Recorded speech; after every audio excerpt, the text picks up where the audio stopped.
Bwana, inakuaje? Mambo ni gani? Mambo ni vipi? Karibu sana kwa wewe ndio kwanza unaitazama channel ya PM Online. Kubwa zaidi ni kwambie tu kwamba usiache kuweza kusubscribe, lakini pia kugusa alama kengele na uwe mshikaji wa kwanza kuweza kupokea taarifa zote kubwa za kimichezo, lakini pia burudani kipindi tu ambapo zinatokea. Kubwa zaidi tunatazama kile ambacho kimetokea pale visiwani Zanzibar, ambapo kulikuwa na mchezo wa fainali kati ya wana Lambalamba Azam FC dhidi ya klabu ya Dar es Salaam Africans, mchezo ambao tayari umekwisha kumalizika na bingwa ametangazwa kuwa ni Yanga, mchezo ambao ulikuwa ni mzuri kinoma noma, wenye hadhi ya fainali, na tumeweza kushuhudia vipaji mbalimbali vikiweza kupewa nafasi kwa upande wa Azam, lakini pia tukishuhudia pia kiwango bora kabisa cha Bala Conte ambaye amekuwa hapewi nafasi wala kutupiwa jicho kihivyo akiwa na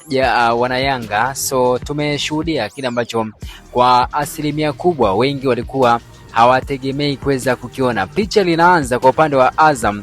Kikosi ambacho kilianza ni kikosi ambacho kilikuwa kina majanki wa kutosha, majanki ambao wameonyesha ni kwa namna gani ambavyo wana uwezo, lakini pia wana kila aina ya quality ambayo inahitajika wao kuweza kucheza mchezo wa ligi kuu ya soka ya Tanzania bara. So tumeona Simba wakiwa Simba walio struggle, lakini pia tukashuhudia pia ni kwa namna gani ambavyo Yanga pia wameweza kuona ni kwa namna gani wanaweza kufanya vizuri. So lineup ya Yanga ilikuwa na mastaa ambao walikuwa kwenye AFCON. Kuna Jobu kule tulimshuhudia, Baka pia Zimbwe, lakini pia tumeweza kushuhudia Nondo zikiwa zimekalia pale bench, kina Conte, kuna Dube, Ekwa, lakini pia mastaa wengine. Kwa upande wa Azam pia sio kinyonge, wanakuja na Faisal wao ambaye sio yule ambaye tumemtazama au yule ambaye tumekuwa tukimjua kwenye mashindano haya, ni dogo fulani hivi ambaye naye pia anatumia aka ya Faisal. So Faila Sufi huyu ni Faisal mwingine. Mechi ilikuwa na uzito wa juu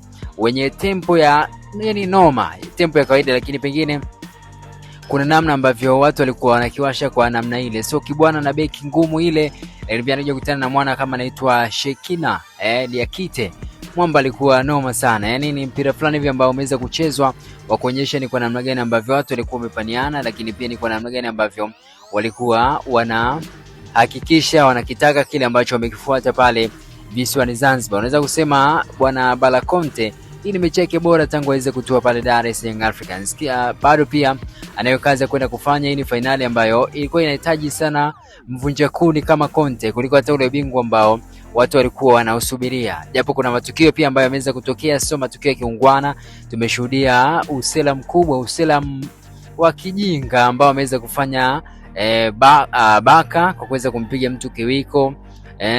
Kiwiko ambacho hakijali pia. Unajua kwenye mchezo wa mpira miguu bana, kujali afya mwenzako, lakini pia kuona ni kwa namna gani ambavyo mtu anajitafutia riziki yake ni kitu fulani vinoma sana. So kuna kiwiko ambacho ameweza kukiachia kukipiga, ameweza kumpiga mchezaji wa Azam kiwiko ambacho sio kitu kizuri. Yani kwa upande wa wachezaji kufanya kitu kama kile sio jambo la kiungwana kabisa. So tumeshuhudia vitu vingi, lakini pia kwa mtu kama Aishi Salum Manula, what the performance my brother.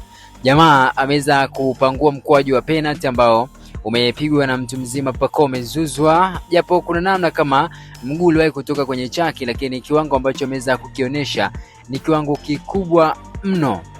Yani ni kiwango ambacho sidhani kama Simba walikuwa wanautazama mchezo na namna ambavyo ameshuhudia kiwango cha mtu mzima Aishi Salum Manula, atakuwa kuna namna wanajilaumu. Japo ukitazama kile ambacho kilimuondosha Simba ni mambo tu ya viongozi kuweza kutafuta sehemu ya kuweza kuangushia zigo la lawama, lakini ni kiwango noma sana ambacho Aishi Salum Manula alikuwa nacho kuweza kucheza mchezo kama huu akiwa na mayanki kibao ambao walikuwa na kiwasho uwanjani, lakini pia what performance ya wachezaji wa Azam by the way. Yani hii inaonyesha kwamba ni kwa namna gani ambavyo Florent Ibenge ana uwezo kuweza kutengeneza wachezaji kwenda kuhimili pressure ya michezo mikubwa pasina kuangalia status ya timu ambayo anaenda kucheza nayo. Kwa makocha wengine tungeshuhudia baadhi ya wachezaji chukuliwa kwa nguvu, labda wakiweza kuchezeshwa kwa kuweza kuogopa ile class ambayo Yanga iko nayo, lakini kwa upande wake bado ameendelea na status ambayo alianza nayo kuweza kutumia wachezaji vijana, lakini pia wachezaji ambao walikuwa wapewi nafasi kwenye kikosi cha kwanza kwenye mechi kadha wa kadha ambazo Azam imekuwa ikishiriki. Tumeona kuna wachezaji kama mtu kama Lamek Lawi amekuwa pewi nafasi sana kwenye kikosi cha kwanza cha Azam ambacho kimekuwa kikicheza kwenye mechi za ligi kuu, lakini pia tumemshuhudia mtu kama kikosi kilikuwa kimejaa. Aishi Salum Manula ni hivyo pia kwenye kikosi cha kwanza. Nadhani ana mchezo mmoja tu ambao ameweza kucheza kwenye ligi mpaka sasa hivi, lakini pia kwenye Mapinduzi ndio hivyo amepewa nafasi. Kuna mtu kama Twalib Zidane ndio hivyo anapewa nafasi, lakini sio kivile. Faisal ndio ile kid ambaye amepita mule. Yani hope nadhani hapa wametumia status ya jina lake kuweza kuonyesha kama ni Fela Sufi, lakini huyu ni Faisal mwingine kabisa na sio Faisal ambaye tunamfahamu ambaye amekuwa Yanga, lakini pia kwa sasa yuko pale Azam. Kitambala ni status kubwa, lakini pia Akaminko pia ni mtu ambaye amekuwa hapati nafasi hivyo baada ya kuweza kutokea majeruhi ya baadhi ya mastandi ambaye amekuja kurejea na kupata nafasi. Yoro Diaby bench, unaona Mtasigwa bench, Kanuti kanzia bench, Dudu bench, Bin Zaid bench. Yani kuna namna fulani hivi ambayo ameza kuifanya mtu mzima Ibenge na kuonyesha liko namna gani ambavyo yeye amekuwa akihitaji matokeo, lakini pia amekuwa na uwezo mkubwa wa kuweza kutengeneza kikosi ambacho kinaonyesha ushindani wa kweli, lakini pia kinapambana kwa dakika zote 90 ili kuweza kupata matokeo. Walikuwa pungufu kwa dakika kama 50 wakicheza 9, lakini ndio hivyo wameweza kumaliza mchezo vizuri pasina kuweza kuruhusu bao lolote. Inaonyesha ni kwa namna gani ambavyo watu wanajua kuseti level zao, alafu wanaishi mule kwenye zile level ambazo wameweza kuziseti. So ni performance fulani vinoma, bonge moja la finali ambalo limeweza kuonyesha ni kwa namna gani ambavyo team zinaweza kucheza, lakini pia tumeweza kuona pia Jemedari akiweza kuandika una dakaje penalti ndani ya dakika 120 Manula, alafu unafungwa 5 zote kwenye penalti shootout. Haujazoeleka hivyo Nyanda.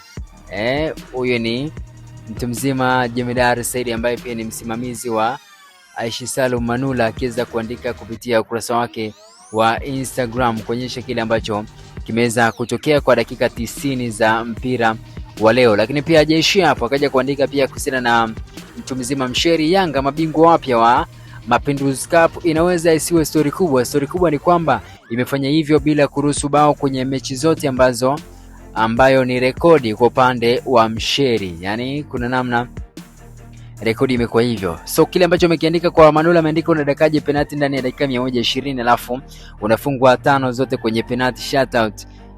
Haujazoeleka hivyo Nyanda, kaika emoji za kucheka. Thank you Allah, you real back to it man, keep it going, keep the good job keeper. No doubt Mapinduzi Cup has been a leader to take you back of Tanzania in one position. Kiwango noma sana. Lakini pia ameweza kutoa comment yake kuhusiana na kile ambacho kimefanyika na Baka, kaandika I say wachezaji wa Warumiani tena kabisa, unaweza kuua mwenzio manake unakuwa hayuko aware na chochote, by surprise unamchapa kiwiko namna hii mbaya. Maamuzi ya kuona akaenda kushauriana na mwenzie kule ngambo, alivyorudi akuwa na maamuzi yoyote. Unajiuliza walikuwa wanaongea nini? Manake waliziba hadi vinywa vyao wakati wanaongea. Azam ndio vibonde wa waamuzi wote Jamhuri ya Muungano wa Tanzania bara. Wanaonewa Unguja, wanaonewa wakienda Pemba, wanaonewa kwa kuwa sio walalamishi, wanajali zaidi biashara yao ya vingamuzi, hawataki kuwakera wateja. Imagine ile ya Karabuna hii leo ingekuwa wamefanywa wakubwa, kungekalika. Ni moja kati ya mambo ambayo ameweza kuandika Jemedari Said, akiendelea kuhoji kile ambacho kimeweza kutokea katika dakika 90 za mchezo wa leo wa finali ambayo Yanga ndio mabingwa wapya wa Mapinduzi Cup 2025. Bwana, mimi nikwambia tu kwamba usiache kuweza kusubscribe, lakini pia kugusa alama kengele na mshikaji wangu kwanza kuweza kupokea taarifa mbalimbali za kimichezo, lakini pia burudani kipindi tu ambapo zinatokea. Till next time, usiache kunifuata pia kupitia ukurasa wangu wa Instagram @spm ili uweze kuwa mtu wangu kwanza kupokea info mbalimbali za kimichezo pamoja na burudani. Till next time.